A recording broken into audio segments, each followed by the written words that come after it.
অসমীয়া লোকবিশ্বাস অনুসৰি ভাদ মাহত ঘৰলৈ চৰাই অহাটো শুভনে অশুভ সেই সন্দৰ্ভত বিশেষ তথ্য পোৱা নাযায়, বৰঞ্চ এই ভাদ মাহক পবিত্ৰ বুলি গণ্য কৰা হয়। ইয়াৰ লগতে আধ্যাত্মিকতা তথা নাম কীৰ্তন আৰু শংকৰ মাধৱৰ তিথিৰ সৈতে জড়িত কৰা হয় ভাদ মাহক। ভাদ মাহত ক'লা গৰুৰ পোৱালি জন্ম হ'লে সেয়া অশুভ বুলি ধৰা হয়, কিন্তু চৰাই অহাৰ তেনেকুৱা বিশেষ কোনো শুভ নাইবা অশুভৰ উল্লেখ পোৱা নাযায়। নমস্কাৰ, আস্থা ক্ৰিয়েশ্যনৰ নতুন এটা ভিডিঅ'ৰ মাজলৈ আপোনালোক সকলোকে পোনপ্ৰথমে স্বাগতম জনাইছোঁ। আজিৰ এই ভিডিঅ'টিৰ জৰিয়তে ভাদ মাহত কেনেধৰণৰ পৰিঘটনা নাইবা কেনেধৰণৰ ঘটনাসমূহ ঘটিলে আপোনাৰ কাৰণে শুভ হ'ব, নাইবা ভাদ মাহত এনেকুৱা কিছুমান সংকেতৰ বিষয়ে ক'ম, যিসমূহ সংকেত যদিহে আপুনি ভাদ মাহত লাভ কৰে তেনেহ'লে আপোনাৰ কাৰণে খুব বেছি শুভ হ'ব, তথা ভাদ মাহত ঘৰ বনোৱা নাইবা যদিহে আপুনি গৃহ নিৰ্মাণৰ কথা ভাবি আছে তেনেহ'লে ভাদ মাহটো কোনো এটা গৃহ নিৰ্মাণৰ কাৰণে শুভনে অশুভ সেই সন্দৰ্ভতো কিছু কথা আলোচনা কৰিম। গতিকে আজিৰ এই ভিডিঅ'টি স্কিপ নকৰাকৈ শেষলৈকে চাই থাকিব। প্ৰথমতে আপোনালোকক ভাদ মাহৰ তাৎপৰ্যৰ বিষয়ে কিছু কথা ক'বলৈ ওলাইছোঁ। ভাদ মাহত ভগৱান শ্ৰীকৃষ্ণৰ জন্ম হৈছিল, যাৰ বাবে এই ভাদ মাহক পবিত্ৰ বুলি জ্ঞান কৰা হয়। দ্বিতীয়তে এই ভাদ মাহত নামঘৰ আৰু উপাসনাস্থলীসমূহত নাম কীৰ্তনেৰে ভক্তসকলে ভগৱানৰ চৰ্চা কৰে। অশুভ সম্পৰ্কত যদি কোৱা যায় তেনেহ'লে ভাদ মাহত ক'লা ৰঙৰ গৰুৱে পোৱালি জন্ম দিলে তাক অশুভ বুলি ধৰা হয় আৰু সেই গাখীৰ শুভ কামতো ব্যৱহাৰ কৰা নহয়। বন্ধু বান্ধৱীসকল, ভিডিঅ'টিৰ মাজভাগলৈ যোৱাৰ আগতে আপোনালোকক জনাব বিচাৰিছোঁ, নিতৌ এনেধৰণৰ নতুন নতুন আপডেটসমূহ সকলোতকৈ আগত পাই থাকিবৰ কাৰণে আমাৰ চেনেলটি যদিহে এতিয়াও ছাবস্ক্ৰাইব কৰি ৰখা নাই তেনেহ'লে প্লিজ চেনেলটি ছাবস্ক্ৰাইব কৰি কাষতে থকা বেল আইকনটো প্ৰেছ কৰি ল'ব। তেনেহ'লে ব'লক আজিৰ এই ভিডিঅ'টিৰ মাজভাগলৈ আগবাঢ়োঁ।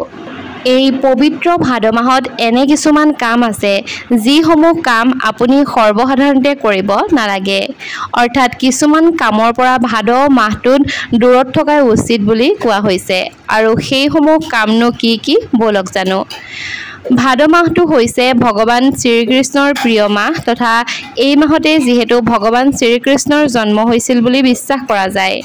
যদিহে ধৰ্মীয় দৃষ্টিত চোৱা যায় তেনেহ'লে এই মাহত ভক্তি, স্নান, দান, ধৰ্মীয় গুণানুকীৰ্তন, ব্ৰত, উপবাস আদিৰ কাৰণে অত্যন্ত উত্তম মাহ। এই বিশেষ মাহত দান, ব্ৰত আদি কৰিলে জন্ম জন্মান্তৰৰ পাপ নাশ হয় বুলি বিশ্বাস কৰা যায়। কিন্তু বেদ আৰু পুৰাণৰ মতে এই পবিত্ৰ ভাদ মাহত এনে কিছুমান কাম আছে যিসমূহ কাম আপুনি কৰিব নালাগে, অৰ্থাৎ কিছুমান কামৰ পৰা পাৰিলে দূৰত থকাই উচিত। সেই কামসমূহৰ ভিতৰত প্ৰথম কাম যদি আমি কওঁ তেনেহ'লে এই পবিত্ৰ ভাদ মাহৰ ৰবিবাৰৰ দিনটোত চাউল সেৱন কৰাৰ পৰা বিৰত থকাটো ভাল বুলি কোৱা হয়। মান্যতা অনুসৰি ভাদ মাহত গুৰু সেৱা কৰাটো উচিত নহয়, ইয়াৰ দ্বাৰা কণ্ঠস্ব বেয়া হয় বুলি কোৱা হয়। লগতে এই মাহত তিলৰ তেল সেৱন কৰাটো বৰ্জিত কৰা হৈছে, কাৰণ ই আমাৰ আয়ুসৰ ক্ষেত্ৰত প্ৰভাৱ পেলাব পাৰে। ভাদ মাহত দৈ সেৱন কৰাৰ পৰা বিৰত থকাটো ভাল, কাৰণ এই ভাদ মাহত দৈ সেৱন কৰিলে স্বাস্থ্যৰ ওপৰত বেয়া প্ৰভাৱ পৰিব পাৰে। এই ভাদ মাহত আনৰ ঘৰৰ পৰা দিয়া ভাত একেবাৰেই নাখাব, ইয়াৰ দ্বাৰা মা লক্ষ্মী অসন্তুষ্ট হয় বুলিও বিশ্বাস কৰা হয়। ভাদ মাহত মাংস আৰু মূলা, বেঙেনা ইত্যাদি খোৱাৰ পৰা বিৰত থাকিব লাগে, তথা এইসমূহ খোৱাটো একেবাৰেই উচিত নহয়, কাৰণ ইয়াৰ পাছতো আছে বিভিন্ন ধৰণৰ বৈজ্ঞানিক কাৰণ। ভাদ মাহত ভগৱান বিষ্ণু তথা তেওঁৰে অৱতাৰ প্ৰভু শ্ৰীকৃষ্ণৰ অধিক মহত্ব আছে, তথা যিমান দূৰত থাকে সিমানেই মংগল বুলি কোৱা হয়, তথা নহ'লে মা লক্ষ্মী ৰুষ্ট হ'ব পাৰে আৰু ইয়াৰ দ্বাৰা মা লক্ষ্মীৰ পৰা শুভ ফল নাপাব। এই ভাদ মাহত নাৰিকলৰ তেল ব্যৱহাৰ কৰাটো একেবাৰেই উচিত নহয় বুলি বিশ্বাস কৰা হয়। এতিয়া আপোনালোকক জনাব বিচাৰিছোঁ, যদিহে আপোনালোকে ভাদ মাহতে হওক নাইবা যিকোনো বছৰৰ কোনটো মাহত গৃহ নিৰ্মাণ কৰিলে শুভ হ'ব সেই বিষয়ে, আৰু যদিহে আপোনালোকে ভাবি আছে যে ভাদ মাহতে আপোনালোকে গৃহ নিৰ্মাণ কৰিব তেনেহ'লে ভাদ মাহটো আপোনালোকৰ কাৰণে গৃহ নিৰ্মাণৰ কাৰণে শুভনে অশুভ সেই বিষয়ে। ভাদ মাহত গৃহ নিৰ্মাণ কৰাটো শুভনে অশুভ সেই সন্দৰ্ভত জনোৱাৰ আগতে বছৰৰ কোনটো মাহত গৃহ নিৰ্মাণ কৰাটো আটাইতকৈ উত্তম সেই বিষয়ে আপোনালোকক জনাব বিচাৰিছোঁ। গৃহ নিৰ্মাণৰ কাৰণে একেবাৰে উত্তম মাহ হৈছে বহাগ মাহ। বহাগ মাহত গৃহ নিৰ্মাণ কৰিলে গৃহস্থৰ ধন সম্পত্তি তথা সুখ সমৃদ্ধি বৃদ্ধি হয় বুলি জনা যায়। জেঠ মাহত গৃহ নিৰ্মাণ কৰাটো অশুভ। জেঠ মাহত গৃহ নিৰ্মাণ কৰিলে কাৰোবাৰ অকাল মৃত্যু ঘটিব পাৰে। আহাৰ মাহতো গৃহ নিৰ্মাণ কৰাটো একেবাৰে অশুভ। আহাৰ মাহত গৃহ নিৰ্মাণ কৰিলে গৃহস্থৰ ধন হানিৰ লগতে ঘৰচীয়া জীৱ-জন্তুৰ মৃত্যু ঘটিব পাৰে বুলি কোৱা হয়। শাওণ মাহতো গৃহ নিৰ্মাণ কৰিব নালাগে। শাওণ মাহত গৃহ নিৰ্মাণ কৰিলে পৰিয়ালৰ কোনো সদস্যৰ অকাল মৃত্যু ঘটিব পাৰে। ভাদ মাহটোকো গৃহ নিৰ্মাণৰ কাৰণে উপযুক্ত মাহ নহয় বুলি বিশ্বাস কৰা হয়। ভাদ মাহত গৃহ নিৰ্মাণ কৰিলে গৃহস্থ ঋণগ্ৰস্ত হোৱাৰ লগতে নানান ক্ষতিৰ সন্মুখীন হ'ব পাৰে। আহিন মাহতো গৃহ নিৰ্মাণ কৰাটো অনুচিত। আহিন মাহত গৃহ নিৰ্মাণ কৰিলে গৃহস্থৰ পত্নীৰ বিয়োগ হয় বুলি কোৱা হয়। কাতি মাহত গৃহ নিৰ্মাণ কৰাটো শুভ ফলদায়ক। কাতি মাহত গৃহ নিৰ্মাণ কৰিলে গৃহস্থৰ সুখ সমৃদ্ধি বৃদ্ধিৰ লগতে ধনো বৃদ্ধি পায়। আঘোণ মাহটো গৃহ নিৰ্মাণৰ কাৰণে উপযুক্ত মাহ। এই মাহত গৃহ নিৰ্মাণ কৰিলে ধন প্ৰাপ্তিৰ যোগ থাকে লগতে যশো বৃদ্ধি পায়। পুহ মাহত গৃহ নিৰ্মাণ কৰিলে ঘৰত চুৰি হোৱাৰ ভয় থাকে। মাঘ মাহত গৃহ নিৰ্মাণ নকৰাই ভাল, কিয়নো মাঘ মাহত গৃহ নিৰ্মাণ কৰিলে অগ্নিৰ ভয় থাকে। ফাগুন মাহত গৃহ নিৰ্মাণ কৰাটো উত্তম। এই মাহত গৃহ নিৰ্মাণ কৰিলে পুত্ৰ লাভ হয় বুলি কোৱা হয়। চ'ত মাহত গৃহ নিৰ্মাণ কৰিব নালাগে তথা চ'ত মাহত গৃহ নিৰ্মাণ কৰিলে চুৰি হোৱাৰ ভয় থাকে। যদিহে কোনো কাৰণৰ বাবে অশুভ মাহতো ঘৰৰ কাম আৰম্ভণি কৰিবলগীয়া হয়, তেনেহ'লে সেই মাহক দোষমুক্ত কৰি আপোনালোকে ঘৰ নিৰ্মাণ নিশ্চয় কৰিব পাৰিব।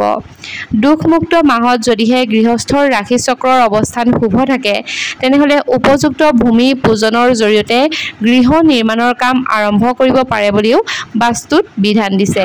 এতিয়া আপোনালোকক জনাব বিচাৰিছোঁ ভাদ মাহত জন্ম হোৱা মানুহৰ ভাগ্য আৰু স্বভাৱ চৰিত্ৰৰ বিষয়ে। ভাদ মাহত জন্ম গ্ৰহণ কৰা জাতক বিশেষ জ্ঞানী হ'লেও লোভীয়া হোৱা কাৰণে নানা ধৰণৰ কুকৰ্মত লিপ্ত হ'ব পাৰে। কিন্তু ভাদ মাহত যিয়ে জন্মগ্ৰহণ কৰে সিহঁত সচৰাচৰ সৎ প্ৰকৃতিৰ বিশিষ্ট হয়। জাতক ৰোগী আৰু ভোগী হয়। শত্ৰুবোৰে কেতিয়াও ক্ষতি সাধন কৰিব নোৱাৰিব ভাদ মাহৰ জাতকসকলক। জাতক খৰচী হ'ব, গতিকে ব্যয় সংকোচন কৰাটো সম্ভৱ নহ'ব। নিজে পুত্ৰৱান ৰূপৱান তথা যান বাহনৰ মালিক হ'ব পাৰিব। জাতক চুটি চাপৰ উজ্জ্বল শ্যাম বৰ্ণ কেঁকুৰা চুলি তথা মুখমণ্ডল গোল আদি দেহ বিশিষ্ট হ'ব পাৰে। যিমান কঠোৰ সিমান কোমলো হ'ব পাৰে। নিজে আনৰ পৰা আদৰ যত্ন যিমান লাভ কৰিব তেনেধৰণৰ অসহনীয় আঘাতো পাব পাৰে। সন্মানৰ সমানে অপমানো পাব পাৰে। জাতক উচ্চ অভিলাষী হ'ব। সংগীত অভিনয় নাইবা সাহিত্যত নিজে অক্ষয় কীৰ্তি ৰাখি যাব পাৰিব। মাকৰ পৰা অপৰিসীম স্নেহ আৰু ভালপোৱা লাভ কৰিব, কিন্তু নিজৰ খামখিয়ালিৰ বাবে নিজে কষ্ট ভোগ কৰিবলগীয়া হ'ব পাৰে। পিতৃৰ স্নেহৰ পৰা বঞ্চিত হ'ব লাগিব। ভাতৃৰ স্থান শুভ নহয়। যিকোনো কাৰণতে হওক ভাইসকলৰ লগত মাজে মাজে মনোমালিন্য হৈ থাকিব পাৰে ভাদ মাহৰ জাতকসকল। বিদ্যাৰ স্থানৰ কথা যদিহে কোৱা যায়, তেনেহ'লে জাতক অসামান্য জ্ঞানৰ অধিকাৰী হ'লেও বিদ্যা আহৰণৰ ক্ষেত্ৰত বাৰে বাৰে বাধাৰ সন্মুখীন হ'ব। নিজৰ খামখিয়ালি এৰাই চলিব নোৱাৰিলে উচ্চ শিক্ষা লাভ কৰা সম্ভৱ হৈ নুঠিব পাৰে, কিন্তু ধৈৰ্য তথা অধ্যাৱসায়ৰ দ্বাৰা নিজে অনায়াসে বিশিষ্ট শিক্ষাবিদ হিচাপে সুখ্যাতি অৰ্জন কৰিব পাৰিব। ভাদ মাহত জন্ম হোৱা লোকসকলৰ স্বাধীনতা কৰ্ম তথা অতিৰিক্ত পৰিশ্ৰমৰ দ্বাৰা উন্নতি লাভ কৰা সম্ভৱ হ'ব।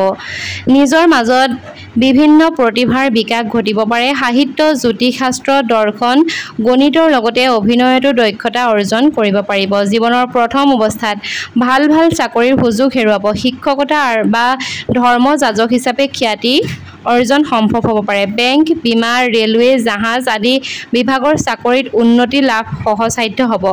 জীৱনৰ মাজভাগত এটি সুন্দৰ অট্টালিকা নিৰ্মাণ কৰিবলৈ সক্ষম হ'ব।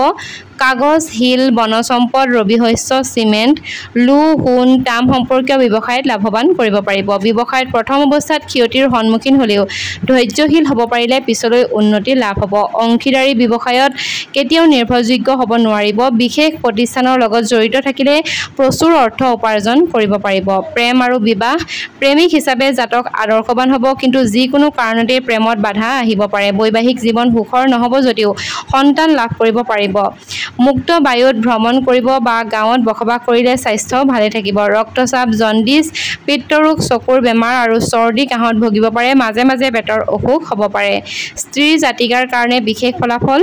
জাতিকাৰ বুদ্ধি বেছি প্ৰখৰ হ'ব, সেয়েহে আনৰ বুদ্ধিমতে সিদ্ধান্ত গ্ৰহণ কৰিব লাগিব। নিজৰ সৌন্দৰ্য জ্ঞান অধিক থাকিলেও বাস্তৱবাদী নোহোৱাৰ কাৰণে কষ্ট পাব পাৰে।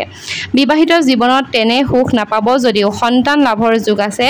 স্বামীৰ একান্ত সংগী হ'ব বিচাৰিলেও স্বামীয়ে মাজে সময়ে এৰাই চলিব পাৰে। বাত, কেঁচুমৰীয়া, টনচিল, টাইফইড আদি ৰোগত কষ্ট পোৱাৰ যোগ আছে। পৰি গৈ নাইবা খুন্দা খাই আঘাত পোৱাৰো সম্ভাৱনা আছে। স্ত্ৰীসকল পুৰুষ নিৰ্বিশেষে ভাদ মাহৰ জাতক জাতিকাৰ বাবে বিশেষ বিধান। শুভ সংখ্যা হৈছে 1, 4, 5 আৰু 8। শুভ বৰ্ণ হৈছে সোণালী, হালধীয়া আৰু ৰূপালী। শুভ ৰত্ন হৈছে পান্না, হীৰা, মুক্তা, চুনি নাইবা গোমেদ আৰু শুভ ধাতু হৈছে সোণ নাইবা লো। শুভ বাৰ হৈছে ৰবিবাৰ আৰু বুধবাৰ। বন্ধু-বান্ধৱীসকল, ইমানখিনিয়ে আছিল ভাদ মাহৰ বিষয়ে কেইটামান গুৰুত্বপূৰ্ণ কথা তথা ভাদ মাহত জন্ম হোৱা জাতক জাতিকাসকলৰ বিষয়ে কিছু কথা।